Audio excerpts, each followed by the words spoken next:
On the evening of January 14th, 1893, two well-dressed men knock on a door in Honolulu. They're not soldiers. They're not warlords. They're businessmen. And the man who opens the door, the American minister to Hawaii, listens carefully to what they want, then nods. The next afternoon, 162 Marines and sailors from the USS Boston march through the sandy streets of Honolulu.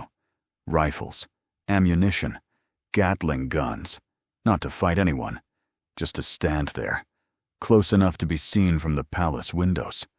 The next day, Queen Liliuokalani, the last monarch of Hawaii, surrenders her throne.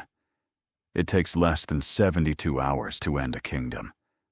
What happened in those 3 days is, in retrospect, a template, a blueprint that gets used over and over again across the next 110 years, in Iran, in Guatemala, in Vietnam, in Chile, in Panama, in Iraq.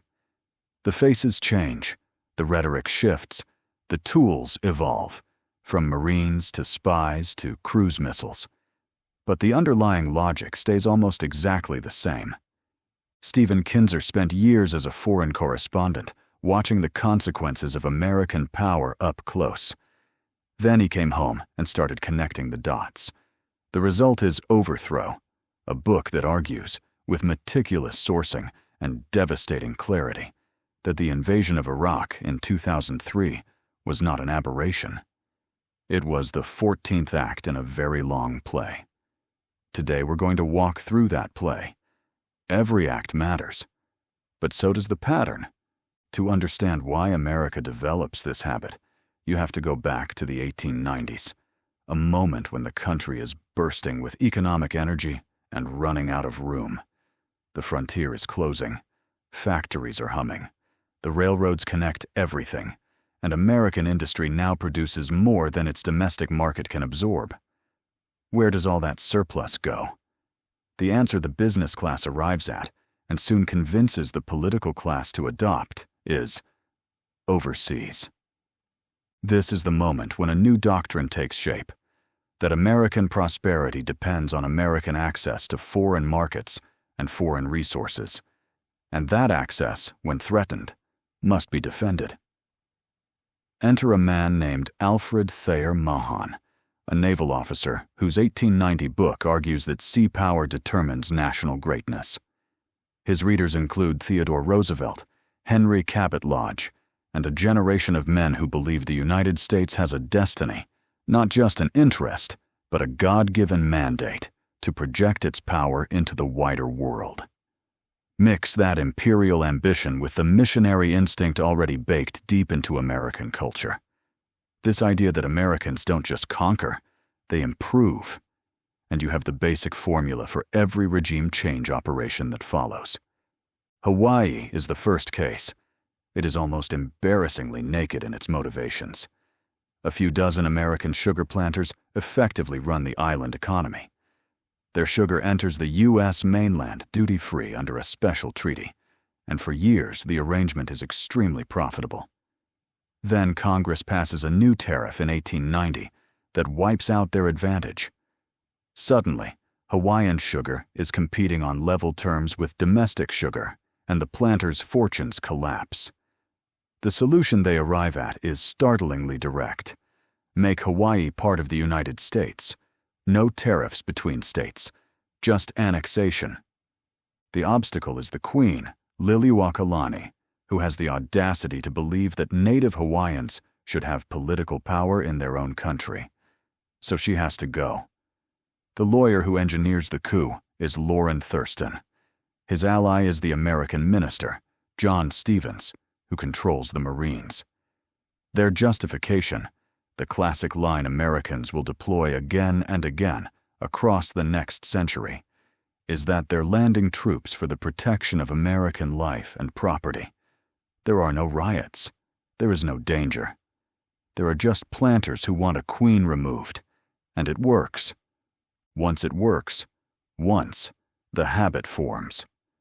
The Spanish-American War of 1898 supercharges it. What begins as a war to liberate Cuba from Spain quickly becomes something more ambitious. The United States seizes Cuba, Puerto Rico, Guam, and the Philippines, and installs itself as the dominant power across the Pacific and the Caribbean. The era of American empire is underway. The early operations are brazen. President Taft overthrows the government of Nicaragua in 1909 because its president has been negotiating canal rights with European powers and trying to impose taxes on American mining companies. Taft doesn't hide it. He announces it publicly. Within months, American banks are running Nicaragua's customs agency, its national bank, and its railroad.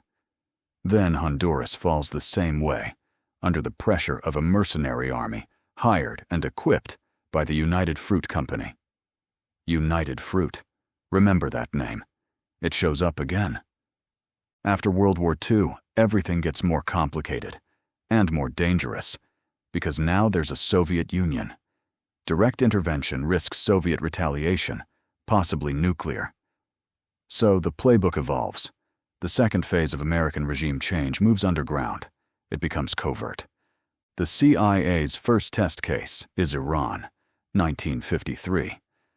The target is Mohammad Mossadegh, a wild-haired 70-year-old nationalist who has done something that infuriates both the British and the Americans. He has nationalized Iran's oil industry. For decades, British Petroleum had been extracting Iranian oil and paying the Iranian government a small royalty, roughly 16% of profits. Mossadegh's parliament votes to take back ownership. The British want him gone. They lobby Washington. Washington agrees, not just because of oil, but because John Foster Dulles, Eisenhower's Secretary of State, has convinced himself that any nationalism threatening American corporate interests is essentially communism. Mossadegh isn't a communist. He's a Democrat, elected by Parliament. But the distinction gets lost. The CIA operation, code-named TPAJAX, is a masterpiece of covert action. American operatives flood Tehran with cash. They bribe journalists, politicians, and military officers. They hire mobs to create the impression of chaos, then hire other mobs to crack down on the chaos. In August 1953, the Shah flees the country after a first coup attempt fails. Mossadegh thinks he's won. He hasn't. 3 days later, with CIA money and coordination, the army moves. Mossadegh is arrested. The Shah returns. American oil companies receive a 40% stake in Iranian oil. Now, hold the next 50 years in mind while processing that outcome. The Shah becomes increasingly authoritarian. His secret police, trained and funded by the CIA, tortures thousands. By 1979, Iranians have had enough. They overthrow the Shah in a revolution. But the revolution is led not by Democrats, by Ayatollah Khomeini. American hostages are taken. An Islamic theocracy is born. And that theocracy becomes one of the primary destabilizing forces in the Middle East for the next half-century. One coup. 50 years of consequences. The pattern repeats in Guatemala, 1954. The CIA overthrows President Jacobo Arbenz because he has dared to redistribute land, including unused land owned by the United Fruit Company. Arbenz pays market value. United Fruit objects to the price. Dulles's old law firm had represented United Fruit. His brother Alan runs the CIA. The coup takes 2 weeks. What follows is 4 decades of right-wing military dictatorship and civil war that kills approximately 200,000 people. Mostly indigenous Guatemalans, often by death squads trained with American support. 200,000 people, for the price of a land dispute. Then Vietnam, 1963. The American-backed president of South Vietnam, Ngo Dinh Diem, has become a liability. Too authoritarian, not popular enough with the Buddhist majority. The Kennedy administration decides he needs to go. The tragedy here is almost Shakespearean. At the White House meeting where the coup is effectively approved, the president, the attorney general, the CIA director, and the chairman of the Joint Chiefs all express serious doubts. The meeting ends without a clear decision. The coup happens anyway. Diem is assassinated. Kennedy is assassinated 3 weeks later. Johnson escalates. 58,000 Americans die. 3 million Vietnamese die. And at the end of it all, Vietnam is unified under exactly the communist government the original intervention was supposed to prevent. Chile, 1973. Salvador Allende wins a presidential election with 36% of the vote in a three-way race. He is a socialist, not a communist. He is elected democratically. His country has been a democracy for 139 years. Richard Nixon, on the advice of Henry Kissinger, decides Allende cannot be allowed to govern. The instruction Nixon gives CIA Director Richard Helms is captured in Helms's own handwritten notes from the meeting. Make the economy scream. $10 million. Full-time job. Best men available. On September 11th, 1973, General Pinochet's forces bomb the presidential palace. Allende dies inside. What follows is 17 years of dictatorship, thousands of disappearances, and torture chambers that become infamous worldwide. By the 1980s, the Cold War is ending, and with it, the constraint that forced regime change underground. When the Soviet Union collapses, there's nothing left to stop a return to the original habit. Just send the army. Grenada, 1983. The United States invades a Caribbean island of 100,000 people. The stated reason is that medical students might be in danger and that Cuba is building an airstrip that could threaten American security. The airstrip is for commercial tourism. The students are fine. Reagan invades anyway. Panama, 1989. Manuel Noriega, a CIA asset turned liability, becomes too embarrassing to protect. 25,000 American troops. The Panamanian Defense Forces are destroyed, and a U.S.-approved civilian government is installed. Then Afghanistan, 2001. Then Iraq.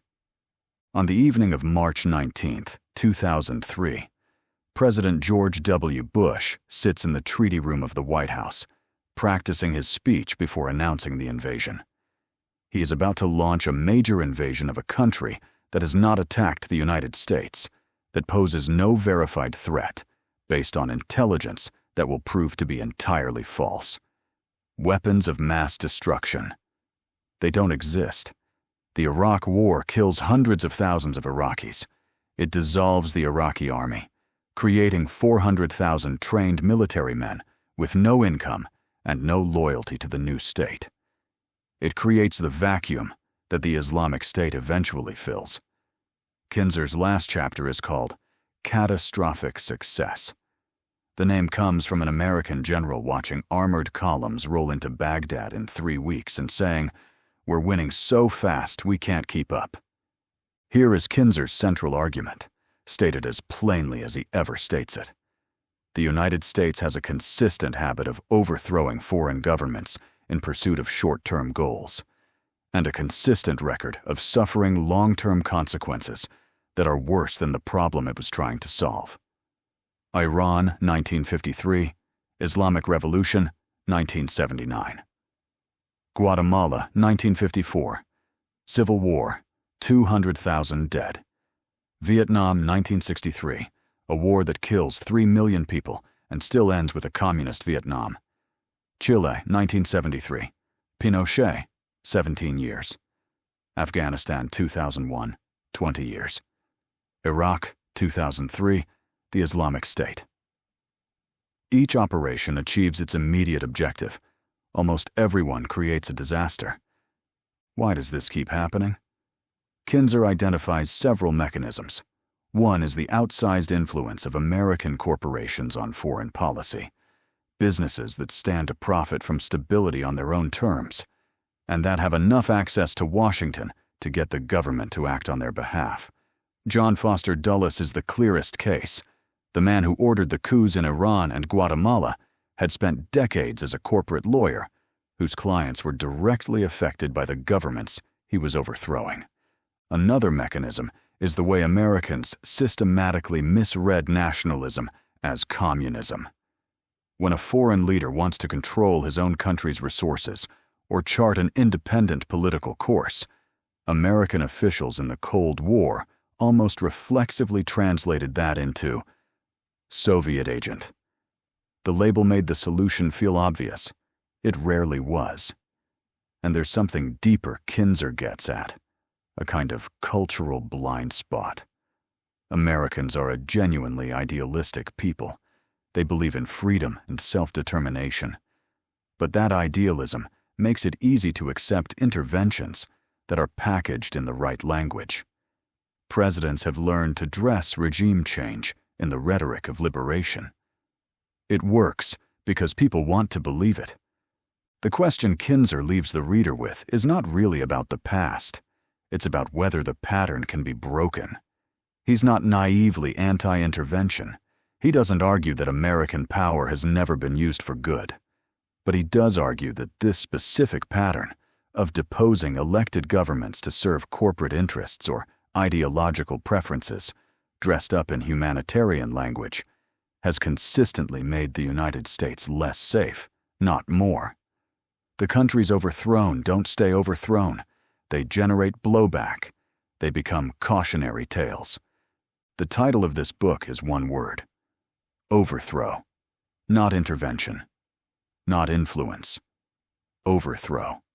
The most direct, most violent expression of American power.